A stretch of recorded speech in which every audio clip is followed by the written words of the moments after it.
Hi all, ഏഡസ് അക്കാഡമിയുടെ മറ്റൊരു വീഡിയോയിലേക്ക് സ്വാഗതം.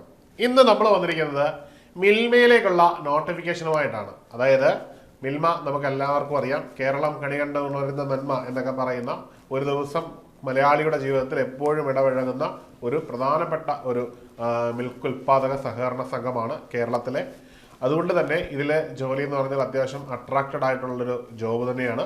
ഇപ്പോൾ വന്നിരിക്കുന്ന നോട്ടിഫിക്കേഷൻ എന്ന് പറഞ്ഞാൽ ടെക്നിക്കൽ മേഖലയിലേക്കും നോൺ ടെക്നിക്കൽ മേഖലയിലേക്കും ആണ് നോട്ടിഫിക്കേഷൻ വന്നിരിക്കുന്നത്.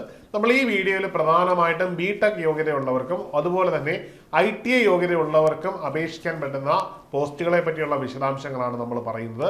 അതുകൊണ്ട് തന്നെ ടെക്നിക്കൽ മേഖലയുള്ള, അതായത് ബിടെക്, ഇലക്ട്രിക്കൽ മുതലായ മേഖലയിൽ ബിരുദമുള്ളവരും ITI ഉള്ളവരും ഒക്കെ ഈ വീഡിയോ കൃത്യമായി കാണുകയും ഈ പോസ്റ്റിന് അപേക്ഷിക്കുകയും ചെയ്യേണ്ടതാണ്. ഈ ഒരു പോസ്റ്റിലേക്ക് നിലവിൽ അപേക്ഷിക്കാൻ നൽകിയിരിക്കുന്ന തീയതി എന്ന് പറഞ്ഞാൽ ഈ മാസം, അതായത് നവംബർ മാസം 27-ാം തീയതി വരെയാണ്. അപ്പോൾ നമുക്ക് വീഡിയോയിലേക്ക് കടക്കാം. ഈ ഒരു നോട്ടിഫിക്കേഷൻ നമ്മൾ എടുക്കുമ്പോൾ മനസ്സിലാക്കേണ്ടത് 2 നോട്ടിഫിക്കേഷനുകളാണ് വന്നിരിക്കുന്നത്. അതായത് തിരുവനന്തപുരം ബേസ്ഡ് ആയിട്ടുള്ള ഡയറി ഡിവിഷനിലേക്കും ഒപ്പം തന്നെ മലബാർ ഡിവിഷനിലേക്കുമാണ് നോട്ടിഫിക്കേഷൻ വന്നിരിക്കുന്നത്. അതായത് നമുക്കറിയാം, എല്ലാ ജില്ലകളിലും ഇപ്പോൾ മിൽമയ്ക്ക് വലിയ ഓഫീസുകളുണ്ട്. അതിൽ 2 ഡിവിഷനുകളാണ്. മലബാർ മേഖലയെ ഹെഡ് ചെയ്യുന്ന ഒരു ഡിവിഷനും തിരുവനന്തപുരം ആസ്ഥാനമായി വരുന്ന ഒരു ഡിവിഷനും. രണ്ടിലേക്കും 2 സെപ്പറേറ്റ് റിക്രൂട്ട്മെന്റുകളാണ് നടക്കുന്നത്. ചില പോസ്റ്റുകൾ തിരുവനന്തപുരത്ത് മാത്രമേ ഉള്ളൂ, ചില പോസ്റ്റുകൾ മലബാറിൽ മാത്രമേ ഉള്ളൂ. രണ്ടിടത്തേക്കും നിങ്ങൾക്ക് അപേക്ഷിക്കാനും കഴിയുന്നതാണ്. അപ്പോൾ നമുക്ക് ഓരോരോ പോസ്റ്റുകളായിട്ട് നോക്കാം. ആദ്യമായിട്ട് അസിസ്റ്റന്റ് എഞ്ചിനീയർ ഇലക്ട്രിക്കലാണ്. ഈ പറയുന്നത് തിരുവനന്തപുരത്തെ കാര്യമാണ്. നമ്മൾ ആദ്യമായിട്ട് നിങ്ങളുമായിട്ട് ഡിസ്കസ് ചെയ്യാൻ പോകുന്നത് തിരുവനന്തപുരത്തെ കാര്യമാണ്. തിരുവനന്തപുരത്ത് ആദ്യമായി പറയുന്ന ഒന്നാമത്തെ വേക്കൻസി എന്ന് പറഞ്ഞാൽ അസിസ്റ്റന്റ് ഇലക്ട്രിക്കൽ എഞ്ചിനീയർ ആണ്. ഇത് ഇലക്ട്രിക്കൽ എഞ്ചിനീയറിംഗിൽ ബിടെക് ഉള്ളവർക്കാണ് ഇതിൽ അപേക്ഷിക്കാൻ പറ്റുന്നത്. MTech ഉള്ളവർക്കും അപേക്ഷിക്കാൻ പറ്റുന്നതാണ്. നിലവിൽ വേക്കൻസികളുടെ എണ്ണം 3 എണ്ണമാണ്. ഇത് കൂടാതെ നിങ്ങൾക്ക് ഒരു റിലവൻറ്റ് ഫീൽഡിൽ, അതായത് ഇലക്ട്രിക്കലുമായി ബന്ധപ്പെട്ട് ഏതെങ്കിലും ഒരു ഫീൽഡിൽ, അതായത് ഇലക്ട്രിക്കലുമായി ബന്ധപ്പെട്ട് നിങ്ങളുടെ വിഷയവുമായി ബന്ധപ്പെട്ട് 2 വർഷത്തിൽ കുറയാത്ത ഒരു എക്സ്പീരിയൻസ് കൂടി ചോദിക്കുന്നുണ്ട്. ഒരു ഇലക്ട്രിക്കൽ എഞ്ചിനീയറിനെ സംബന്ധിച്ചിടത്തോളം അതിന് ബുദ്ധിമുട്ടൊന്നും ഉണ്ടാകില്ല. നിങ്ങൾക്ക് പഠിച്ചിറങ്ങിയ ശേഷം ഏതെങ്കിലും മേഖലയിൽ, ഇലക്ട്രിക്കലുമായി ബന്ധപ്പെട്ട മേഖലയിൽ നിങ്ങൾ ജോലി ചെയ്തിട്ടുണ്ടാവും. അതിൻ്റെ സർട്ടിഫിക്കറ്റ് മതിയാവും ഈ ഒരു പോസ്റ്റിലേക്ക് അപേക്ഷിക്കുന്നതിന്. അടുത്തതായിട്ട് അസിസ്റ്റന്റ് എഞ്ചിനീയർ മെക്കാനിക്കലാണ്. ഇതിന്റെ സാലറി എന്ന് പറഞ്ഞാൽ 50,320 തുടങ്ങി 1,15,060 അവസാനിക്കുന്ന ഒരു നല്ല സാലറിയാണ്. ഇവിടെ 3 വേക്കൻസികളാണ് ഉള്ളത്. ജനറൽ 2ഉം SC ST 1ഉമാണ്. അതിൽ യോഗ്യത അടിസ്ഥാനപരമായി ബിടെക് തന്നെയാണ്. MTech ഉള്ളവർക്കും ഈ ഒരു പോസ്റ്റിലേക്ക് അപേക്ഷിക്കാവുന്നതാണ്. പക്ഷെ അത് ഡയറി എഞ്ചിനീയറിംഗ് ആയിരിക്കണം. അതായത് ഡയറി എഞ്ചിനീയറിംഗ് MTech ഉണ്ടെങ്കിലും നിങ്ങൾക്ക് ഈ ഒരു പോസ്റ്റിലേക്ക് അപേക്ഷിക്കാവുന്നതാണ്. മെക്കാനിക്കൽ മേഖലയുമായി ബന്ധപ്പെട്ട് ബിടെക് ഉള്ളവർക്ക് ഈ ഒരു പോസ്റ്റിലേക്ക്, ഇനി MTech ഉണ്ടെങ്കിലും നിങ്ങൾക്ക് അപേക്ഷിക്കാവുന്നതാണ്. ഇവിടെയും എന്തുണ്ട്, എക്സ്പീരിയൻസ് ഒരു ഘടകമായിട്ട് വരുന്നുണ്ട്. 2 വർഷത്തെ ഏതെങ്കിലും മേഖലയിൽ, അതായത് മെക്കാനിക്കൽ അല്ലെങ്കിൽ ഡയറിയുമായി ബന്ധപ്പെട്ട മേഖലയിൽ നിങ്ങൾക്ക് 2 വർഷത്തെ എക്സ്പീരിയൻസ് കാണിക്കാൻ പറ്റണം എന്നത് മാത്രമാണ് അടിസ്ഥാനമായിട്ടുള്ള കണ്ടീഷൻ. അടുത്ത പോസ്റ്റ് അസിസ്റ്റന്റ് മാർക്കറ്റിംഗ് ഓഫീസർ എന്ന് പറയുന്നതാണ്. ഇവിടുത്തെയും സാലറി എന്ന് പറഞ്ഞാൽ 50,320 തുടങ്ങി 1,15,060 അവസാനിക്കുന്നതാണ്. ഇതിന് അടിസ്ഥാനപരമായിട്ട് 3-4 യോഗ്യതകൾ പറയുന്നുണ്ട്. ആദ്യത്തേത് ബിടെക് ഡിഗ്രി ഇൻ ഫുഡ് ടെക്നോളജിയാണ്. അതല്ലെന്നുണ്ടെങ്കിൽ ബിടെക് ഡിഗ്രി തന്നെ dairy science and technology, dairy ടെക്നോളജിയാണ്. ഇനിയും അത് post graduate degree in food technology or dairy ടെക്നോളജിയാണ്. അല്ലെങ്കിൽ graduation in any discipline MBA in full stream with specialisation of marketing. ഇതിൽ food ടെക്നോളജിയുമായോ ഡയറി ടെക്നോളജിയൊക്കെ ആയിട്ട് ബന്ധപ്പെട്ട് നിങ്ങൾക്ക് 1 വർഷത്തെ എക്സ്പീരിയൻസ് ഉണ്ടെങ്കിൽ തന്നെ നിങ്ങൾക്ക് ഈ ഒരു പോസ്റ്റിന് അപേക്ഷിക്കാവുന്നതാണ്. ഇനി post graduate degree in food technology ആണ് എന്നുണ്ടെങ്കിൽ അതിനും 1 വർഷത്തെ യോഗ്യത മതിയാവും, അതായത് എക്സ്പീരിയൻസ് മതിയാവും. എന്നാൽ നിങ്ങൾക്ക് MBA ആണെങ്കിൽ 3 വർഷത്തിൽ കുറയാത്ത ഒരു എക്സ്പീരിയൻസ് ഉണ്ടായിരിക്കണം. അതിൽ തന്നെ ഡയറി, ഫുഡ് പ്രോഡക്ട്സ് പോലുള്ള സാധനങ്ങളിൽ വർക്ക് ചെയ്ത എക്സ്പീരിയൻസ് മസ്റ്റാണ് 3 വർഷം. അടുത്തത് അസിസ്റ്റന്റ് ഡയറി ഓഫീസർ എന്ന് പറയുന്ന ഒരു പോസ്റ്റാണ്. ഇതിന്റെയും സാലറി 50,320 തുടങ്ങി 1,15,600 അവസാനിക്കുന്നതാണ്. 15 വേക്കൻസികളാണുള്ളത്. ഇവിടെ ബിടെക് ഡിഗ്രി ആണ്. അത് ഡയറി ടെക്നോളജിയിൽ തന്നെ വേണമെന്നുള്ളത് മസ്റ്റാണ്. അതിൽ 2 വർഷത്തെ എക്സ്പീരിയൻസ് ഡയറിയുമായി ബന്ധപ്പെട്ട് നിങ്ങൾക്ക് ഉണ്ടായിരിക്കണം. അതായത് ഡയറി പ്ലാന്റ് മേഖലയുമായി ബന്ധപ്പെട്ട് തന്നെയുള്ള എക്സ്പീരിയൻസ് ആണ് പറയുന്നത്. അടുത്തതായിട്ട് അസിസ്റ്റന്റ് ക്വാളിറ്റി അഷുറൻസ് ഓഫീസറാണ്. ഇത് കാറ്റഗറി 6ലേക്ക് വരുന്ന ഒരു പോസ്റ്റ് തന്നെയാണ്. ഇതിൻ്റെയും പേ സ്കെയിൽ എന്ന് പറഞ്ഞാൽ 50,320 തുടങ്ങി 1,15,060 അവസാനിക്കുന്നതാണ്. നിലവിൽ 4 വേക്കൻസികളാണ്. ഇവിടെയും dairy technology, food technology, MSc diary industry, agriculture, veterinary universities, അതുപോലെ തന്നെ MS നിങ്ങൾക്ക് ഏതെങ്കിലും മേഖലയിൽ നിന്ന് ക്വാളിറ്റി സിസ്റ്റം ഇൻ ഡയറി പ്രോസസ്സിങ്ങുമായി ബന്ധപ്പെട്ടോ ഒക്കെ നിങ്ങൾക്ക് കരസ്ഥമാക്കിയിട്ടുണ്ടെങ്കിൽ നിങ്ങൾക്ക് ആ യോഗ്യത വെച്ച് അപേക്ഷിക്കാം. അവിടെയും 2 വർഷത്തെ എക്സ്പീരിയൻസ് ചോദിക്കുന്നുണ്ട് ഈ നിർദ്ദിഷ്ട മേഖലയിൽ. അടുത്തത് ജൂനിയർ സിസ്റ്റം ഓഫീസർ എന്ന് പറയുന്നൊരു പോസ്റ്റാണ്. 2 എണ്ണമാണ് വേക്കൻസി ഉള്ളത്. ഇത് കമ്പ്യൂട്ടർ സയൻസ് ആണ്. BTech കമ്പ്യൂട്ടർ സയൻസ് ആണ് പ്രധാനമായിട്ടും പറയുന്നത്. Computer science, IT, information technology ഇവയിൽ ഏതെങ്കിലും ഉണ്ടായിരിക്കണം. കൂടാതെ MCAക്കാർക്കും അപേക്ഷിക്കാൻ പറ്റുന്നതാണ്. ഇത് കൂടാതെ 3 വർഷത്തെ 3 ഇയർ പോസ്റ്റ് ക്വാളിഫിക്കേഷൻ, അതായത് പോസ്റ്റ് കിട്ടിയ ശേഷം 3 വർഷത്തെ ഈ ഒരു മേഖലയുമായി ബന്ധപ്പെട്ടുള്ള എക്സ്പീരിയൻസും ചോദിക്കുന്നുണ്ട്. അതിൽ തന്നെ administration, maintenance, programming, networking, system security, ഈ പറയുന്ന മേഖലയിൽ എവിടെയെങ്കിലും നിങ്ങൾ വർക്ക് ചെയ്തിരിക്കണം. അത് റെപ്യൂട്ടഡ് ഫേം ആയിരിക്കണം എന്നുകൂടി ഇവിടെ അനുശാസിക്കുന്നുണ്ട്.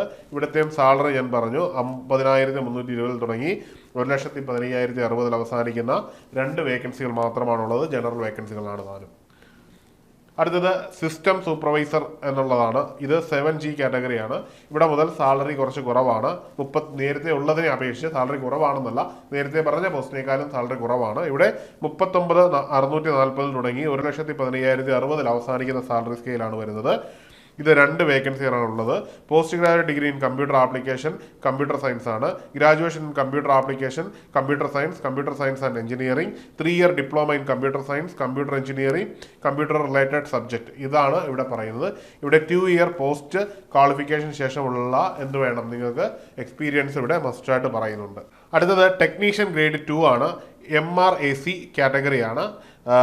ഇവിടുത്തെ സാലറി എന്ന് പറയുന്നത് 29,490 തുടങ്ങി 85,160 അവസാനിക്കുന്നതാണ്. ഇതിവിടെ വേക്കൻസി 4 എണ്ണമാണ്. ഇത് പ്രധാനമായിട്ടും NCVT സർട്ടിഫിക്കറ്റ് ആണ്.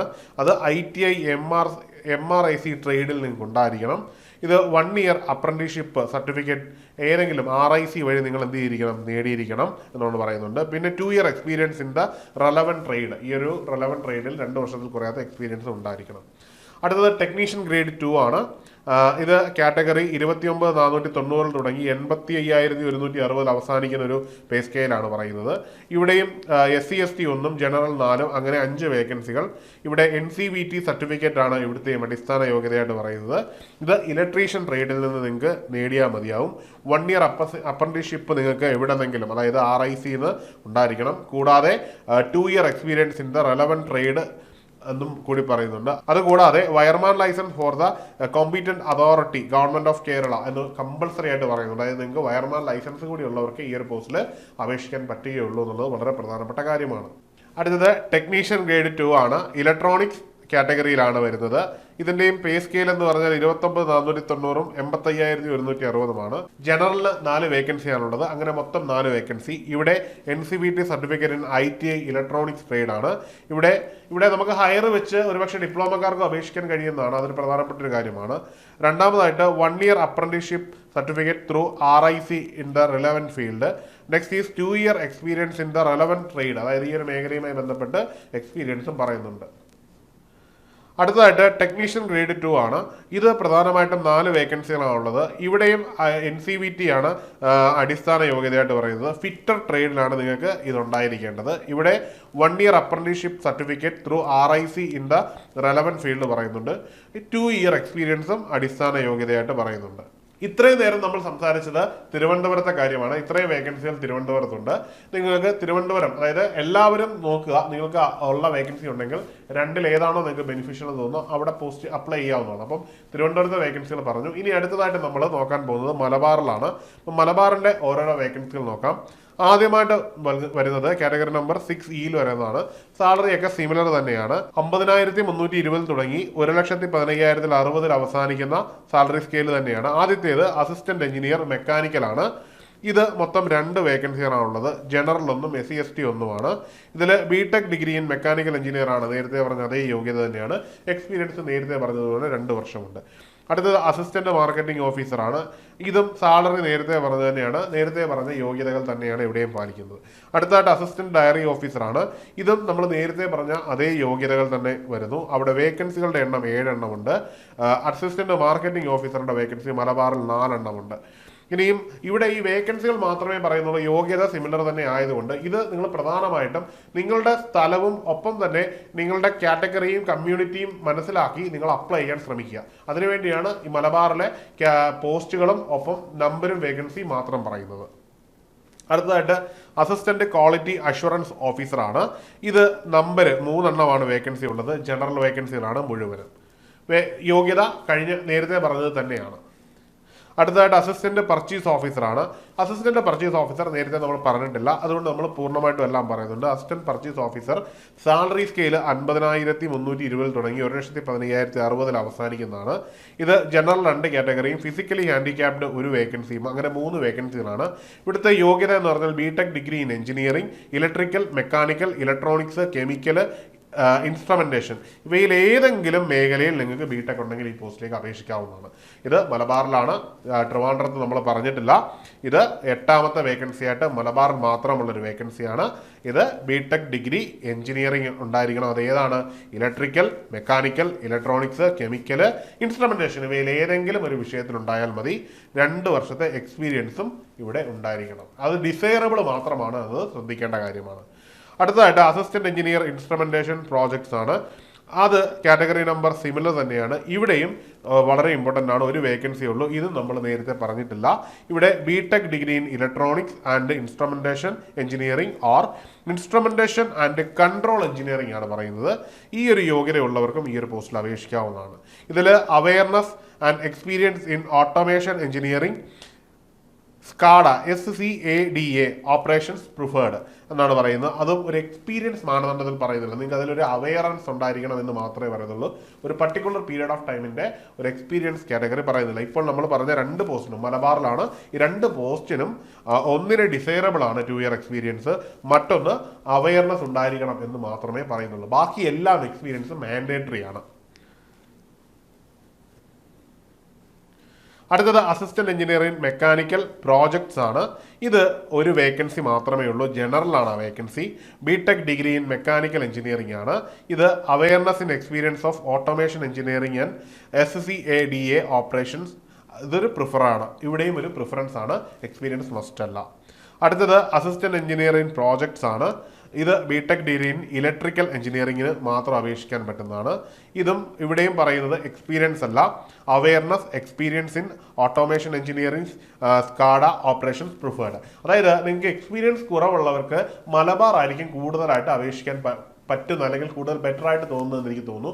നേരത്തെ പറഞ്ഞതിനൊക്കെ തിരുവനന്തപുരത്ത് എല്ലാം മാൻഡേറ്ററി ആയിട്ടാണ് പറയുന്നത്. ഇനി അടുത്തതായിട്ട് അസിസ്റ്റന്റ് ഡയറി ഓഫീസറാണ്.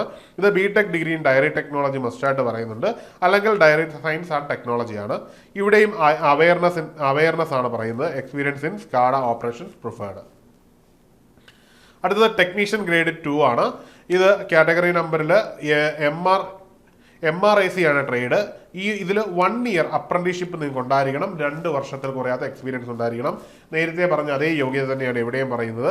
4 വേക്കൻസികളാണ്, 3 ജനറലും SC/STക്ക് 1 അടുത്തതായിട്ട് വരുന്ന ഇലക്ട്രീഷ്യൻ ആണ്. ഇലക്ട്രീഷ്യൻ 9 വേക്കൻസിയാണ്, 8 ജനറലും 1 SC/STയുമാണ്.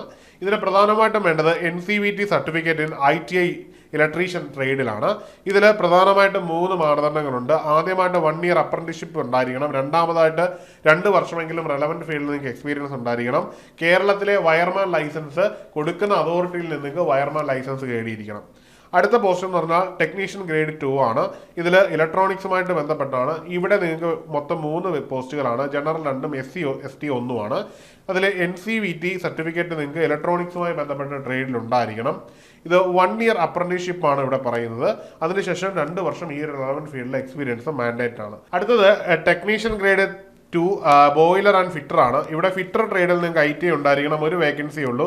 ഇവിടെ 1 ഇയർ അപ്രന്റീഷിപ്പ്, അതിനുശേഷം നിങ്ങൾക്ക് 2 ഇയർ എക്സ്പീരിയൻസ് ഈ റെലവൻറ്റ് ഫീൽഡിൽ ഉണ്ടായിരിക്കണം. അതിനുശേഷം നിങ്ങൾ ടെക്നീഷ്യൻ ബോയിലേഴ്സ് എന്നുള്ള മേഖലയിൽ നിങ്ങൾ അറ്റൻഡ് ചെയ്തിട്ടുണ്ടെങ്കിൽ അതിൽ 2ാം ക്ലാസ്, അതായത് 2nd ക്ലാസ്സിൽ കുറയാത്ത മാർക്ക് നേടി പാസ്സായിരിക്കണം. ഇത്രയും ഇതിന്റെ അടിസ്ഥാന യോഗ്യതയാണ്. ഇനി നമുക്ക് പ്രായപരിധി നോക്കാം. ഇവിടുത്തെ മിനിമം ഏജ് എന്ന് പറയുന്നത് 18 വയസ്സും മാക്സിമം ഏജ് 40 വയസ്സുമാണ്. അതായത് നിലവിലെ സാഹചര്യം അനുസരിച്ച് 1/1/2025 ഇവിടുത്തെ പ്രായമായിട്ട് കണക്കാക്കുന്നത്. ഇത് പ്രകാരം നിങ്ങൾക്ക് 40 വയസ്സ് കഴിയാനും പാടില്ല, 18 വയസ്സ് കഴിഞ്ഞിരിക്കുകയും വേണം. ഈ ഒരു മാനദണ്ഡത്തിനുള്ളിൽ വരുന്നവർക്ക് മാത്രമേ ഈ ഒരു പോസ്റ്റിലേക്ക് അപേക്ഷിക്കാൻ കഴിയുകയുള്ളൂ. ഇനി ഇതിന്റെ മെത്തേഡ്, അതായത് മെയിനായിട്ട് എല്ലാ എക്സാമിനേഷനും ഇത് ബാധകമല്ല. എന്നിരുന്നാൽ പോലും ഓഫീസർ എക്സാമിനേഷൻ ഒക്കെ ഇതിൽ പ്രധാനമായിട്ടും സെലക്ഷന് 4-5 മേഖലകളായിട്ട് തിരിക്കുന്നുണ്ട്. റിട്ടേൺ എക്സാമിനേഷൻ, ശേഷം ഇന്റർവ്യൂ, ഗ്രൂപ്പ് ഡിസ്കഷൻ, അതിനുശേഷം ഷോർട്ട് ലിസ്റ്റ്, അതിനുശേഷം നിങ്ങൾ ഇന്റിമേറ്റ് ചെയ്യുന്ന രീതിയിലാണ് ഈ ഒരു എക്സാമിനേഷൻ പോകുന്നത്. ഇനി നമുക്ക് ഇതിന്റെ ഫീസ് കൂടി നോക്കാം. ഈ എല്ലാ പോസ്റ്റുകളിലും അപേക്ഷിക്കുന്നതിന് ഫീസ് ഉണ്ട്. ഓഫീസേഴ്സ് ഗ്രേഡ് എന്ന് പറയുന്ന പോസ്റ്റുകളുണ്ട്. നമുക്കറിയാം ആദ്യം പറഞ്ഞിരിക്കുന്ന എഞ്ചിനീയർ, അതുപോലെയുള്ള സെയിൽസ് ഓഫീസർ തുടങ്ങിയ ഓഫീസേഴ്സ് പോസ്റ്റുകളുണ്ട്. ഇതിൽ general community, OBC community, physically handicapped, ex service man, permanent service employees, ഇങ്ങനെയൊക്കെ ഉള്ളവർക്കൊക്കെ 1000 രൂപയാണ് നിങ്ങൾ ഫീ ആയിട്ട് അടയ്ക്കേണ്ടത്. രണ്ടിലേക്കും നിങ്ങൾ 2 പോസ്റ്റിന് അപ്ലൈ ചെയ്താൽ 2000 രൂപ അടയ്ക്കണം. പോസ്റ്റിന് ഒന്നിനാണ് 1000 രൂപ വരുന്നത്. ഇനി നിങ്ങൾ SC/ST കമ്മ്യൂണിറ്റി ആണെങ്കിൽ അതിന്റെ പകുതി അടച്ചാൽ മതി, 500 രൂപയാണ്.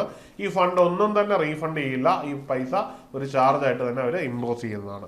അടുത്തതായിട്ട് നോൺ ഓഫീസർ കാറ്റഗറിയിലേക്ക് അപ്ലൈ ചെയ്യുന്ന പോസ്റ്റുകളാണ്.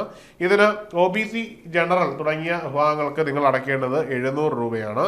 ഇനി SC/ST വിഭാഗങ്ങൾക്ക് 380 രൂപയാണ് ഈ ഒരു ചാർജായി വരുന്നത്. പ്ലാന്റ് അസിസ്റ്റന്റ് പോലുള്ള കാറ്റഗറിയിലേക്ക് നിങ്ങൾ അപ്ലൈ ചെയ്യുമ്പോൾ 500 രൂപയാണ് ജനറൽ, OBC തുടങ്ങിയ വിഭാഗങ്ങൾക്ക് വരുന്നത്. SC/STക്ക് 250 രൂപ മാത്രമേ ഫീസ് ഉണ്ടായിരിക്കുകയുള്ളൂ. ഇനി ഇതിന് അപേക്ഷിക്കുവാനുള്ള അവസാന തീയതി എന്ന് പറയുന്നത് 27/11/2025 വൈകുന്നേരം 5 മണി വരെയാണ്. നമുക്ക് ഓൺലൈനിലൂടെ മാത്രമേ അപേക്ഷിക്കാൻ കഴിയുകയുള്ളൂ. നിങ്ങൾക്ക് ഈ നൽകിയിരിക്കുന്ന സൈറ്റ് വഴി നിങ്ങൾക്ക് അപേക്ഷിക്കാവുന്നതാണ്. ഇതിന്റെ ലിങ്ക് നമ്മുടെ ഡിസ്ക്രിപ്ഷനിൽ കൊടുക്കുന്നതായിരിക്കും. ആ ഒരു ലിങ്ക് വഴി നിങ്ങൾക്ക് കയറി അപേക്ഷ കൊടുക്കാവുന്നതാണ്. ഈ ഒരു കോഴ്സുമായി മിൽമയുമായി ബന്ധപ്പെട്ട വ്യത്യസ്ത ടെക്നിക്കൽ എക്സാമുകളാണ് വരുന്നത്. കേരളത്തിലെ വളരെ പ്രധാനപ്പെട്ട ഒരു ടെക്നിക്കൽ സ്ഥാപനമായതുകൊണ്ട് തന്നെ ഏണസ്റ്റ് അക്കാഡമി ഇതിന്റെ കോഴ്സുകൾ നൽകുന്നുണ്ട്. ITI മേഖലയിലുള്ള ഉദ്യോഗാർത്ഥികൾക്കും അതുപോലെ തന്നെ BTech മേഖലയുമായി ബന്ധപ്പെട്ട ഉദ്യോഗാർത്ഥികൾക്കും 2 ലെവലിലുള്ള കോഴ്സുകളും ഏണസ്റ്റ് അക്കാഡമിയിൽ അവൈലബിൾ ആണ്. അതുകൊണ്ട് തന്നെ ഈ ഒരു കോഴ്സിന് ജോയിൻ ചെയ്യാൻ ആഗ്രഹിക്കുന്ന ഉദ്യോഗാർത്ഥികൾ താഴെ നൽകിയിരിക്കുന്ന ഗൂഗിൾ ഫോം ഫില്ല് ചെയ്യുകയും അല്ലെങ്കിൽ ഈ നമ്പറിൽ ബന്ധപ്പെടുകയും ചെയ്യേണ്ടതാണ്. കഴിഞ്ഞ കുറച്ച് നാളുകളായി നിരവധി ടെക്നിക്കൽ എക്സാമിനേഷനുകളിൽ ഉന്നത റാങ്ക് ജേതാക്കളെ സൃഷ്ടിക്കാൻ ഏണസ്റ്റ് അക്കാഡമിക്ക് ആയിട്ടുണ്ട്. അതുപോലെ ഇനി മിൽമയുടെ എക്സാമിനേഷനിൽ നമുക്ക് ഒരുമിച്ച് ഇത്തരത്തിലുള്ള മുന്നേറ്റങ്ങളുമായി മുമ്പോട്ട് പോകാം. അപ്പോൾ എല്ലാവർക്കും വിജയാശംസകൾ. ഇപ്പോൾ തന്നെ തയ്യാറെടുപ്പുകളുമായിട്ട് മുമ്പോട്ട് പോയി ഒരു സർക്കാർ ജോലി എന്ന ലക്ഷ്യം നേടിയെടുക്കാം. അപ്പോൾ മറ്റൊരു വീഡിയോയിൽ കാണാം. Good bye.